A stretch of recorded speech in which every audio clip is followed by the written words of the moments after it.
انہوں نے اپنے گھروں کے اندر، اپنے یونیورسٹیز کے اندر، اپنے دفاتر کے اندر، ایون کہ اپنے شاپنگ مالز کے اندر، ہر جگہ پہ انہوں نے زیر زمین کمپاؤنڈ بنائے ہوئے ہیں. اب جب یہ سائرن بجتا ہے، سائرن بجنے کے بعد وہ سب اپنے زیر زمین کمپاؤنڈ کے اندر چلے جاتے ہیں تاکہ وہ وہاں پر محفوظ رہ سکیں. اب اس کے بعد اب صورتحال اس طرح سے ہے کہ مطلب جمعرات کی صبح کو اب حماس کی جانب سے نا اب حملہ کیا گیا. انہوں نے ریٹیلیٹ کیا. انہوں نے ان کو حملے کیے تھے، ان کے یونس جو ان کا شہر ہے وہاں پر انہوں نے حملے کیے تھے اور مغربی غزہ کی پٹی بھی کیے تھے. حماس نے بڑے طریقے سے انہوں نے اپنے ٹارگٹ کر کے ان کا ایک ڈرون طیارہ مار کرایا. بدلہ انہوں نے لے لیا، چھوٹا سا لیا لیکن بدلہ لے لیا. ان کا ایک جو ڈرون طیارہ تھا نا، اسرائیلی ڈرون طیارہ تھا، وہ انہوں نے مار کرایا. اس کے بعد پھر سے ان کو مطلب نا یہ اب پھر سے ان کو ڈر پڑ گیا ہے کہ حماس نے پھر سے ہم پر حملہ کر لیا. اسرائیلی حکومت انتہائی خطرناک صورتحال سے دو چار ہے، کیونکہ ان کو جس طریقے سے ان کو جو پچھلی جو جنگ ہوئی تھی، جو پچھلے گزشتہ ماہ میں جنگ ہوئی تھی جو 11 دن تک جاری رہی تھی، اس میں ان کو تقریباً ایک قسم کی شکست تسلیم ہو گئی ہے. شکست اس طریقے سے تسلیم ہوئی ہے، ایک تو ان کا وزیر اعظم نیتن یاہو وہ ان کا بالکل ہار گیا. اپنا اتحاد جماعت جو ان کی تھی، اتحادی جماعتیں تھیں ساری ان کے ساتھ مل کے وہ دوبارہ اقتدار میں نہیں آ سکا. مطلب اٹس مین کہ اس کو وہاں کی جو اندر کی جو فورسز تھیں، ان کی انٹیلیجنس تھی اور ان کے جو جو ان کے دوسرے جو لوگ تھے اندر کے، انہوں نے اس کا ساتھ نہیں دیا، اس کو دوبارہ وزیر اعظم نہیں بننے دیا.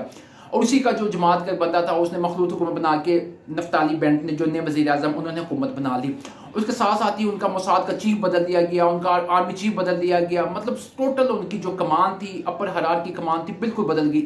اس وجہ سے اسرائیل پہ بہت شدید پریشر ہے.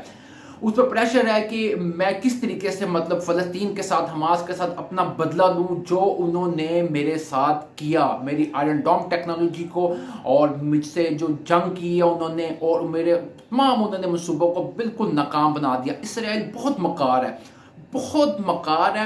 وہ کبھی بھی یہ فلسطینیوں کو، حماس کے مجاہدین کو وہ نہیں چھوڑے گا.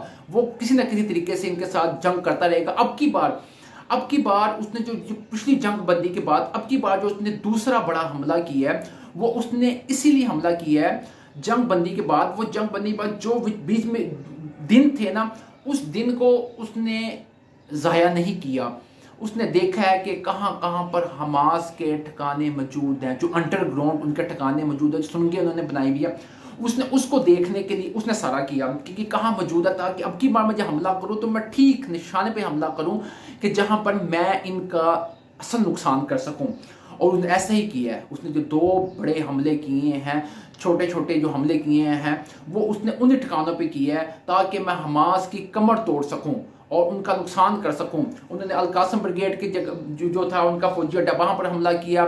جو حماس کے مجاہدین ہیں ان پہ حملہ کیا، اور یہ 2-3 شہر اور ہیں ان کے، وہاں پر انہوں نے حملہ کیا تاکہ اب کی بار میں نا ان کو، حماس کو میں سبق سکھانا چاہوں. یہ اسرائیلیوں کا، ان کی فورسز کا ایک اعلیٰ عہدیدار کا بیان ہے جس میں اس نے کہا کہ اب کی بار ہم ان کو بڑے برے طریقے سے ہم ان کو وہ حملہ کریں گے ان پر، اور ان کو یاد دلا دیں گے کہ ہم نے جنگ، ہم ہارتے نہیں، ہم جنگ جیتتے ہیں. یہ اسرائیلی فورسز کے ایک اعلیٰ عہدیدار کا بیان ہے.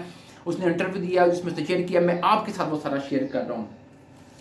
اب صورتحال کچھ اس طرح سے بن گئی ہے کہ اب میں آپ کو بتاؤں کہ آپ سوچ رہے ہوں گے کہ حماس اس طریقے سے، جس طریقے سے اس نے جو مئی کے مہینے کے اندر 11 دن تک جنگ لڑی تھی، جس میں اس نے اپنے آئرن ڈوم ٹیکنالوجی کو ناکام بنایا تھا، اس نے اپنے اچھے طریقے سے انہوں نے ان کے جو اسرائیل کی میزائلوں کا بھرپور جواب دیا تھا، وہ کیوں ہے، وہ کیوں رکا ہوا ہے؟ حماس کیوں اتنا بالکل مطلب اتنے طریقے سے وہ ریٹیلیٹ نہیں کر رہا؟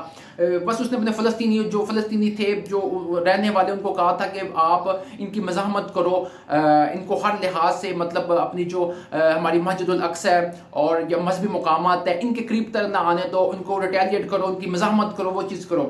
حماس اس ٹائم سوچ بچار میں لگا. وہ کون سی سوچ بچار میں لگا؟ وہ اس سوچ بچار میں لگا ہے کیونکہ ایران میں الیکشن ہو گیا ہے، صدارتی الیکشن جو کہ اب تک اس کو ہو چکا ہے. اب صدارتی الیکشن کے نتیجے کے دوران جب صدارتی الیکشن ہو رہے ہوتے ہیں تب تقریباً تمام فورسز، تمام توانائیاں کسی بھی ملک کی اس الیکشن کی طرف لگی ہوتی ہیں. فنڈز کا معاملہ بھی ہوتا ہے، کچھ فنڈز بھی رکے ہوتے ہیں، اور کچھ جو اپر ہرارکیز جتنی بھی ہوتی ہے انٹیلیجنس لیول کے اوپر اور سیکورٹی لیول کے اوپر، تمام اپنے ملک کی سیکورٹی کے اندر لگی ہوتی ہے. آپ کو پتہ ہی ہے کہ ایران کی بھی اسرائیل کے ساتھ بالکل بڑی سخت قسم کی ان کی بھی آپس میں لڑائی چلتی ہے، امریکہ کے ساتھ لڑائی چلتی ہے، اور وہ حماس اور ایران ہی مل کر ہے جنہوں نے اسرائیل کو ناکو چنے چبوا دیے تھے. اب وہاں پر الیکشن ہو رہی ہے. اب الیکشن کو جو بھی ہوتا ہے، الیکشن کے بعد یہ دوبارہ سے جنگ جو ہے نا، یہ ایک خون ریزی جنگ میں بدل سکتی ہے. اگر تو یہ حماس اور غزہ اور کے درمیان، غزہ کے مجاہدین کے درمیان میں جنگ بندی کا جو مصر کے تعاون کے ساتھ ایک جنگ بندی ہوئی تھی، اگر تو یہ اس پہ عمل نہیں کرتے تو ان کے درمیان میں سخت قسم کی جنگ ہو سکتی ہے. اور اب کی بار جنگ ہوگی یہ انتہائی ہوگی، کیونکہ اب اس جنگ میں نا 5 ممالک مزید شامل ہو چکے ہیں. ایران اس میں شامل ہو چکا ہے، شام، جارڈن، مصر، لبنان. اب کی بار ان 5 ممالک نے فلسطین کا ساتھ دینا ہے، اور اب انہوں نے اسرائیل کو بالکل صفحہ ہستی سے مٹانے کے لیے بھرپور تیاری کرنی ہے. بھرپور انہوں نے دائیں بائیں سب جانب سے اسرائیل کے اوپر حملے کرنے ہیں، اور اسرائیل کو اب انہوں نے کسی، آپ جسے کہہ دو کہ میں ان کے لیے کیا الفاظ استعمال کروں، کہ ان کو کسی لائق نہیں چھوڑنا، بالکل ختم برباد کر دینا. اب اسی دوران کے اندر اب یہ لگی ہوئی نا امریکی وزیر خارجہ اینٹونی بلنکن اور اس کے ساتھ جو نئی گورنمنٹ بنی ہے اسرائیل کے اندر، ان کے جو وزیر خارجہ ہے، ٹھیک ہے، یائر لیپڈ، ان کے درمیان میں ٹیلی فونک رابطہ ہوا ہے. اب ٹیلی فونک رابطے کے اندر انہوں نے امریکہ کی، اب دیکھ لیں کہ غداری دیکھ لے، ان کا دوغلا پن دیکھ لے کہ فون کیا ہے ان دونوں وزیر خارجہ نے اپنے فون کیا ہے. فون کرنے کے بعد انہوں نے صرف اتنا کہا کہ اسرائیلیوں ہم آپ کے ساتھ کھڑے ہیں، اور ہم آپ کے ساتھ پختہ عزم کا ارادہ کرتے ہیں، ہم آپ کی حفاظت کے لیے، آپ کے تعاون کے لیے ہر ممکن ہم آپ کی کوشش و مدد کریں گے، ہم آپ کے ساتھ کھڑے ہیں. انہوں نے ذرا ذکر نہیں کیا کہ فلسطینیوں کے جو مسائل ہیں یا فلسطین کے ساتھ جنگ کیوں کر رہے ہو، کیا چیز کر رہے ہیں. بس اسرائیل کو یہ کہا کہ ہم تمہارے ساتھ کھڑے ہیں، ہم تمہیں اسلحہ بھی دیں گے، پیسہ بھی دیں گے، مال بھی دیں گے، بس ٹھیک ہے تم اپنا کام جاری رکھو. اور مطلب یہ جو ان کی منافقت، ان کا دوغلا پن کھل کے بالکل سامنے آ چکا ہے.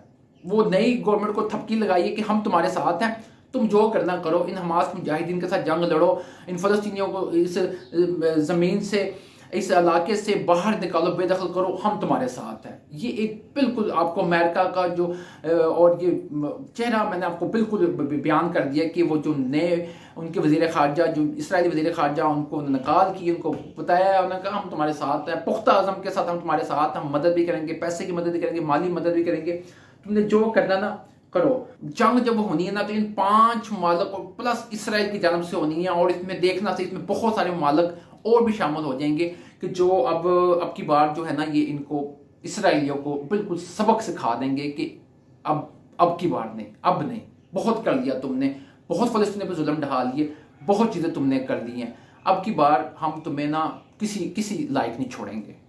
ناظرین، آپ کو میری ویڈیو کیسی لگی اپنے فیڈ بیک سے ضرور آگاہ کیجیے گا، اور میں آپ سے درخواست کرتا ہوں میرے چینل کو سبسکرائب کر لیں تاکہ آپ کو اس طرح کی ویڈیو ملتی رہے، اور ویڈیو اچھی لگے تو اپنے دوستوں کے ساتھ اس کو ضرور شیئر کیجیے گا.